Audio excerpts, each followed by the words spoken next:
Part 1, The Slow Disappearance. Maya Thompson, age 34, North Carolina, year 2024. I used to be someone. That thought crept into my mind more often than I like to admit. It wasn't that I regretted my life. Jason was a good man, our 2 kids were healthy and happy, and from the outside, I had everything I was supposed to want. A house in a quiet North Carolina suburb, PTA meetings, soccer practices, Sunday night dinners. It was the American dream, wasn't it? Then why did I feel like a ghost in my own life? Before I became mom, I was Maya Thompson, an ambitious graphic designer with big plans. I wanted to be a creative director, to work on projects that would leave a mark. In college, I had been the girl who stayed up until 3 a.m., not because she had to, but because she wanted to, fueled by inspiration, sketching ideas, refining designs. I had a spark, an identity beyond being someone's wife or mother. And then life happened. When I got pregnant with our first child, Jason and I had agreed that I would take a break from work just for a few years. The cost of daycare was ridiculous, and he had a stable job, so it made sense. I told myself it wasn't forever. I would go back when the timing was right. But the years slipped by. One child became 2. Diapers turned into school drop-offs, toddler tantrums into homework battles. Somewhere along the way, my sketchbooks gathered dust, my laptop became a homeschooling tool instead of a creative outlet, and I swapped my once vibrant wardrobe for stretchy leggings and oversized sweaters. It wasn't just the career I had put on hold, it was me. I first noticed it at the grocery store. I was standing in the dairy aisle, staring blankly at the yogurt options while my youngest, Ellie, tugged at my sleeve. "Can we get the strawberry one, Mommy?" she asked. I nodded automatically, but my attention was on the woman a few feet away. She looked to be about my age, dressed in a fitted blazer, jeans that weren't frayed at the hem, and sleek boots. She had an air of confidence about her, the kind I used to have. She was laughing into her phone, casually tossing things into her cart with one hand. I wondered what she did for work, what her life looked like outside of grocery shopping. I wondered if she ever stood in front of the mirror, staring at her reflection and feeling like a stranger. Because I did. It wasn't just about the clothes or the exhaustion that came with being a mother. It was the feeling of fading. Of becoming less Maya and more, just someone's wife, someone's mom. That night, after the kids were asleep, I stood in front of my bathroom mirror, taking in my own reflection. My hair was tied up in a messy bun, not the cute kind. Dark circles bloomed under my eyes, and my oversized sweatshirt was stained from dinner. When was the last time I put on makeup? Or wore earrings just because? I used to care. I used to take time for myself, not just physically, but creatively. What happened to me? It wasn't just about appearances, though. It was the silence. Conversations with Jason had become a series of logistical exchanges. Did you pay the water bill? What time is Liam's soccer game? Can you pick up Ellie from dance? We used to talk about everything. I used to tell him about my ideas, the things I was passionate about. Now, I didn't even know what those things were anymore. One evening, after dinner, I tried to bring up a book I had read years ago, one I used to love. "Do you remember when we read The Night Circus together?" I asked, hoping to spark something. Jason barely looked up from his phone. "Huh? Oh, yeah, I think so." And that was it. I knew he wasn't trying to be dismissive. He was tired too. We both were. But the distance between us felt wider than it had ever been. The breaking point came on a Thursday. It had been a long day.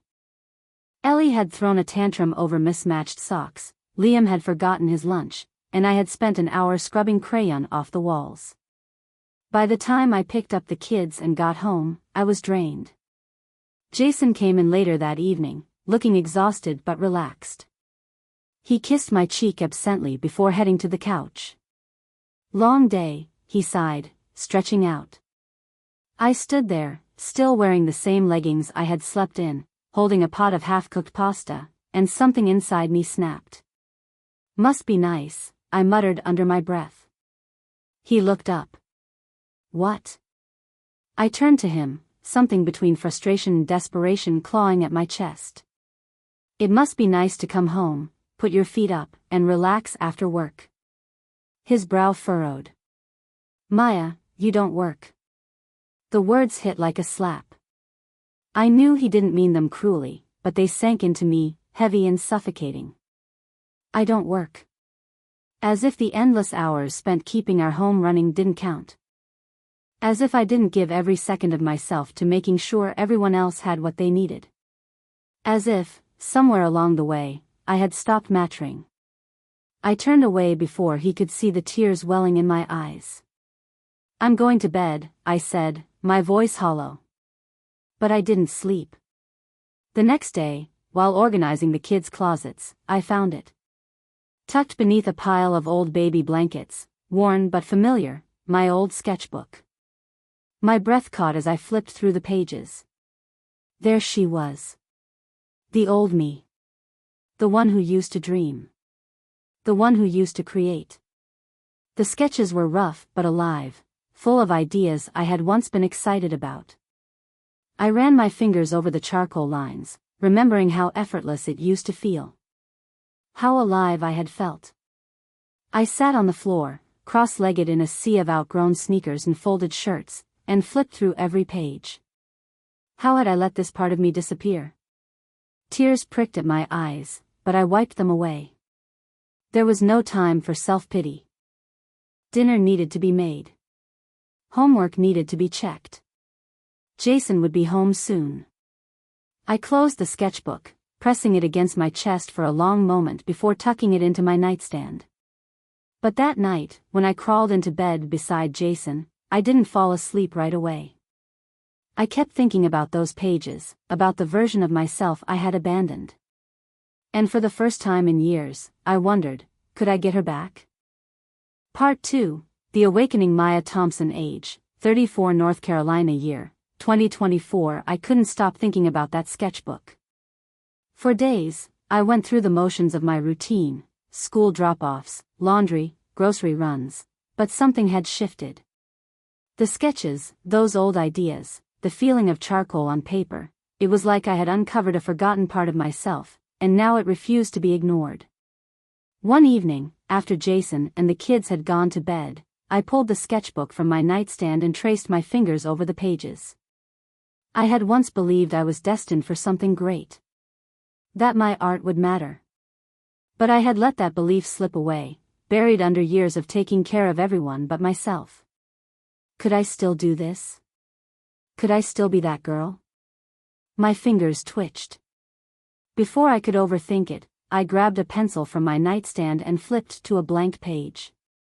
The first few strokes were hesitant, clumsy. My muscle memory fought against years of neglect, but the more I sketched, the more the lines began to flow. It wasn't perfect, but something inside me sparked. By the time I looked up, it was nearly 2 a.m. And for the first time in years, I felt alive.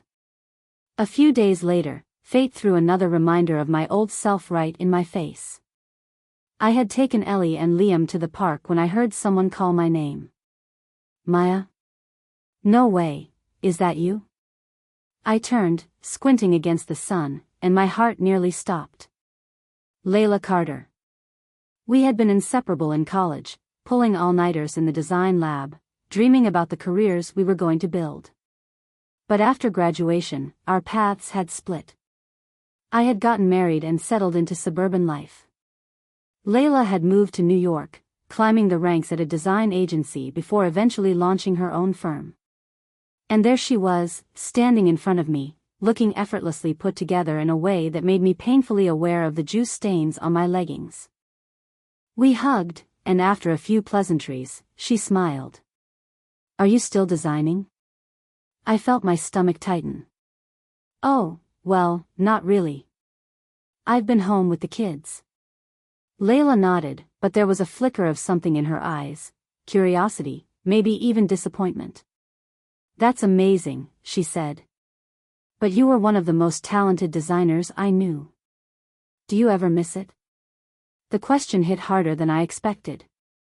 Because yes. Yes, I missed it. I missed it so much it ached. That night, after everyone was asleep, I sat at my laptop, staring at a blank search bar. I typed, freelance graphic design jobs. It was a ridiculous idea.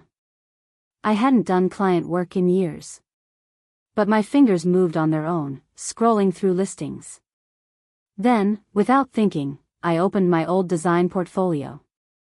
The website was embarrassingly outdated, the designs frozen in time, untouched since before I had kids. But beneath the dust of neglect, I could still see the talent, the passion. I could still see her. Before I could talk myself out of it, I created an account on a freelance platform and uploaded a few old designs. Then, I started sketching. Every night, after the kids were asleep, I worked. At first, it was slow, shaky hands, rusty instincts, but it didn't take long for the muscle memory to return. The first time I lost track of time in my work, I knew, this is who I am. 2 weeks later, I got my first inquiry. It was a small job, a logo for a boutique candle company. The pay wasn't much, but that wasn't the point.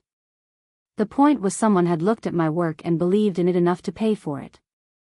When I submitted the final design and the client responded with, "This is perfect. Exactly what I wanted," I nearly cried. I had forgotten what it felt like to be good at something. To create something that mattered. I wasn't just a mom. I wasn't just a wife.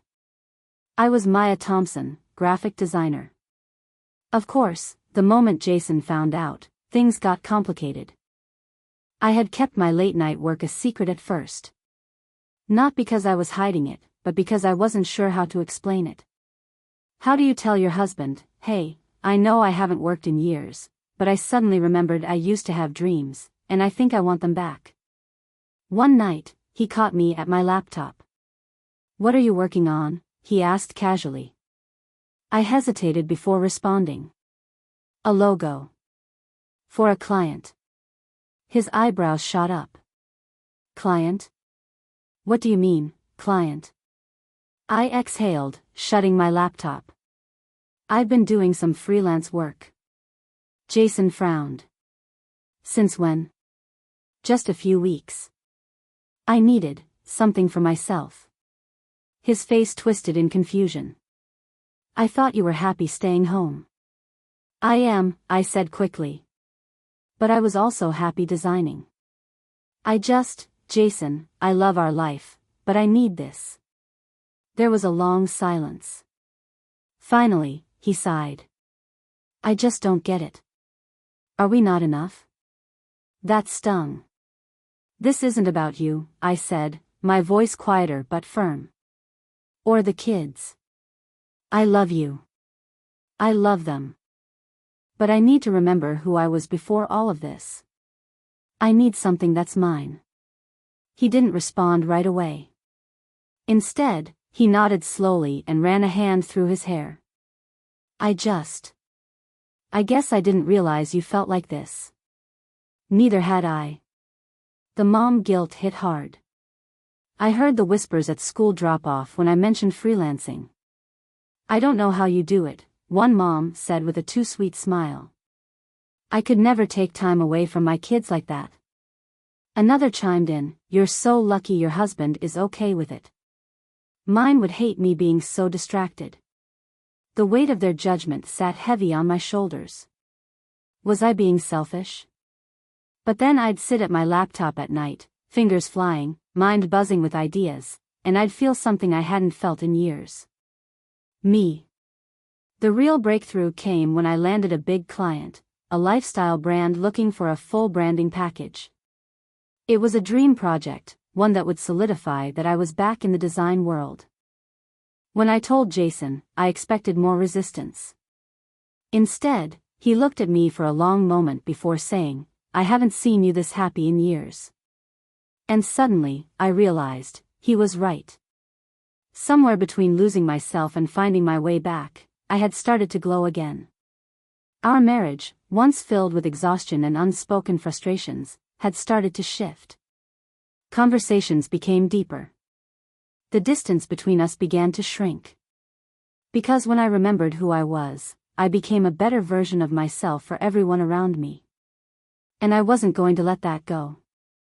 Part 3, The New Maya Thompson Age, 34 North Carolina year, 2025. I used to think transformation happened in a single, dramatic moment, some grand epiphany that changed everything overnight. But the truth is, change is slow. Messy. It happens in the quiet, in the small choices we make every day. For me, it happened in the stolen hours after my kids went to sleep. In the deep breath before hitting submit on a client proposal. In the way my fingers started moving more confidently across the tablet, rediscovering techniques I thought I'd forgotten. And it happened in the way I started showing up for myself. 6 months after I first picked up that sketchbook, I walked into my new co-working space, a loft-style studio in downtown Charlotte that I now shared with other creatives. Sunlight poured through the floor-to-ceiling windows, casting a warm glow over the exposed brick walls. My desk was near the corner, decorated with small sketches, color swatches, and a framed picture of my family. I had clients. A growing portfolio. A social media presence that was actually gaining traction. I had momentum. And I had me. I won't lie, getting here wasn't easy. Balancing work and motherhood felt like juggling flaming swords while walking a tightrope some days. There were late nights, early mornings, and moments when the mom guilt nearly crushed me. But I had also learned something crucial. Taking up space for myself didn't mean I loved my family any less. It meant I could love them better.